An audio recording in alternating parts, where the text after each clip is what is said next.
Un laboratorio innovativo lì dove un tempo Felice Maniero stabiliva le proprie strategie criminali. A Campolongo Maggiore, nella villa di Via Fermi affidata ad Affari Puliti, apre uno dei 20 Fab Lab della Regione Veneto. Il laboratorio è dotato di diverse attrezzature e macchinari per la fabbricazione digitale, stampanti 3D, laser cutter, fresa a controllo numerico ed è uno spazio aperto per tutti quelli che vogliono apprendere e sperimentare concretamente le potenzialità del digital manufacturing, sviluppando nuove idee progettuali, realizzando prototipi e producendo piccole serie. Diciamo che questo è il modo migliore per riproporre l'iniziativa di Affari Puliti, incubatore di imprese già da tanti anni, che adesso prende un respiro non solo nazionale ma anche internazionale, perché la creazione di un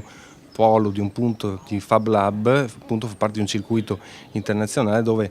tutti, dagli artigiani ai semplici cittadini, ai tanti giovani che hanno creatività e che hanno voglia di sviluppare questa creatività attraverso una nuova forma di manualità, nuove possibilità di trovarla qui a Campolongo Maggiore. Il progetto va ad arricchire il prezioso lavoro di Affari Puliti, incubatore di imprese che ha già lanciato molte attività. La villa, una volta il riferimento per la malavita della Riviera, ora è il simbolo della legalità e del lavoro. L'incubatore di imprese adesso ha attualmente incubate 3 imprese su 5 e il lavoro che stiamo facendo è un nuovo bando che partirà appunto nei prossimi mesi e che dovrà portare all'interno altre 2 imprese in modo da rendere satura questa struttura.